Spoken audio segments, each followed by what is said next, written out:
Oke. Bismillahirrahmanirrahim. Assalamualaikum warahmatullahi wabarakatuh. Seperti yang kalian sudah lihat pada judul atau thumbnail di video kali ini, jadi saya akan menceritakan atau meringkas tentang kisah perang Uhud yang terjadi beberapa waktu lalu pada tahun 625 Masehi atau tahun 3 Hijriah. Oke. Perang Uhud. Yang pertama, latar belakang. Untuk latar belakang Perang Uhud terjadi pada tahun 625 Masehi atau tahun 3 Hijriah setelah kemenangan Muslim dalam pertempuran Perang Badar pada tahun sebelumnya, itu tahun 624 Masehi.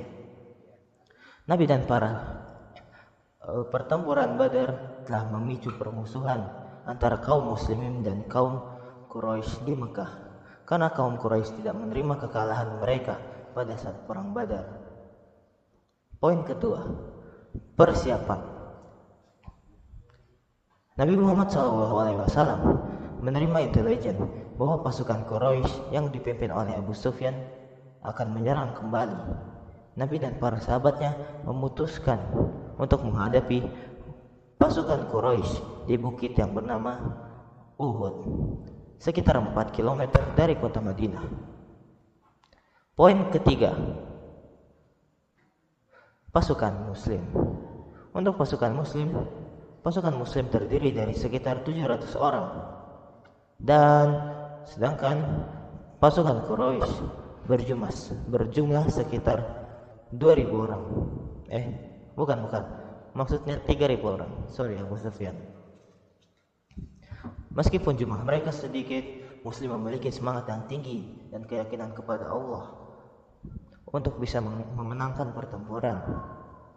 Lalu, bagaimana cara mereka memenangkan pertempuran? Poin keempat, taktik pertempuran. Nabi Muhammad SAW menempatkan pasukan Muslim di bukit Uhud. Untuk pasukan berkuda, Nabi Muhammad SAW menempatkan mereka di sini. Dan sedikit lagi atau sebagian dari mereka menjadi pasukan pemanah, dan Nabi Muhammad SAW menempatkan mereka di bukit Uhud. Ini adalah pasukan pemanah. Dan Rasulullah SAW memerintahkan mereka untuk tidak meninggalkan posisi mereka apapun yang terjadi.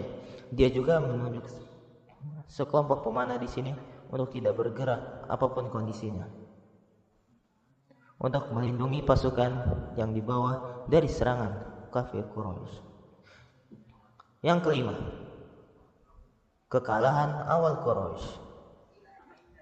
Pertempuran dimulai dengan baik untuk Muslim, namun ketika pemanah yang diinstruksikan untuk menjaga pasukan tidak patuh dan meninggalkan posisi mereka untuk mendapatkan bagian dari barang rampasan perang, lalu situasi pun berubah.